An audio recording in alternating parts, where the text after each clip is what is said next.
No African nation can develop without the meaningful contribution of every citizen, which includes people with disabilities. Hi, my name is Edward Khanya Ndopu. I'm 19 years of age and I'm from Namibia/South Africa.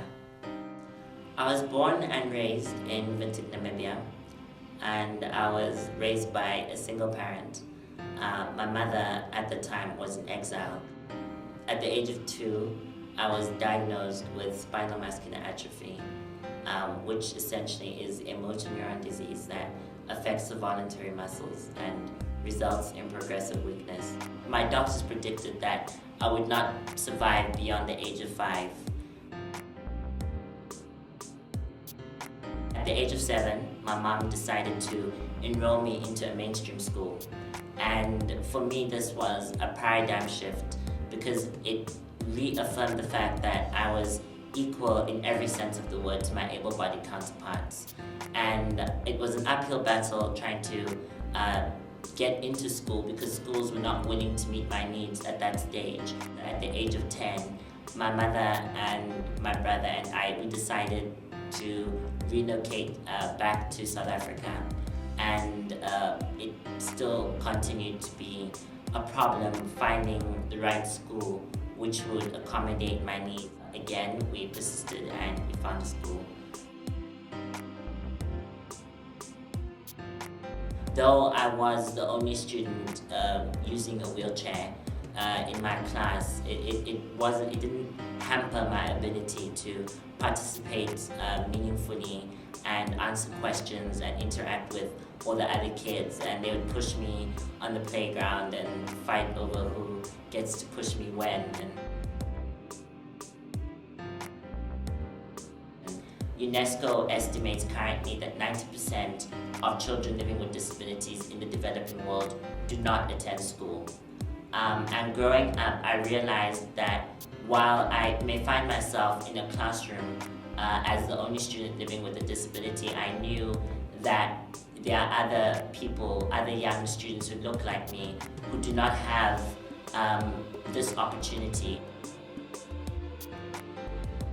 I want children living with disabilities to be seen and heard in the classrooms so that they can challenge some of these preconceptions and stereotypes, making it that much easier when they enter the workplace so that people know that just because somebody has a disability doesn't mean they are not able to excel or thrive in whatever field they may choose to operate or work in. So the kind of role that I envision myself playing on the continent with regard to education is propagating a scenario where every single child living with a disability has access to a formal primary institution.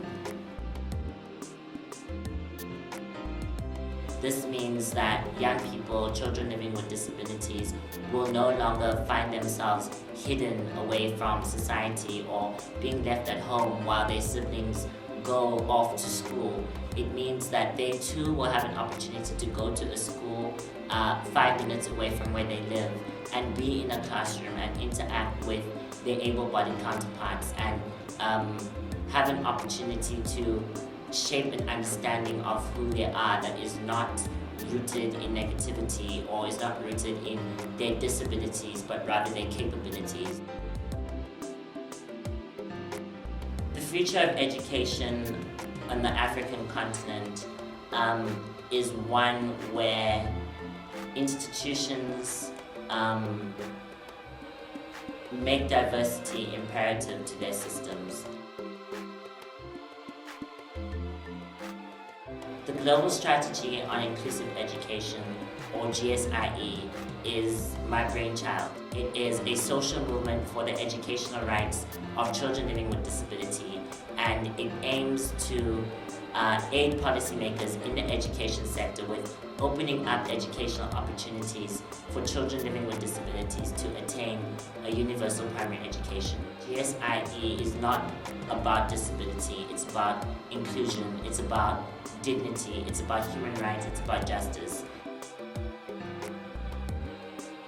In 2009, I had the privilege and the honor of being a participant at the World Economic Forum on Africa in Cape Town. It was very exciting. I had an opportunity to meet remarkable people like Mr. Kofi Annan, Professor Klaus Schwab, who's the founder and executive chairman of the World Economic Forum. I'd like to consult for the United Nations on the plight of children living with disabilities, particularly on the African continent. I'd like to open up the Edward Khanya Ndopu Wellness and Rehabilitation Center for people living with disabilities. Universal education for children with disabilities is more than a moral imperative, but a practical possibility if we as people heed the call to action. This is Edward Khanya Ndopu, future Nobel Peace Prize winner, and I'm signing out for the ALA Prize for Young Leaders.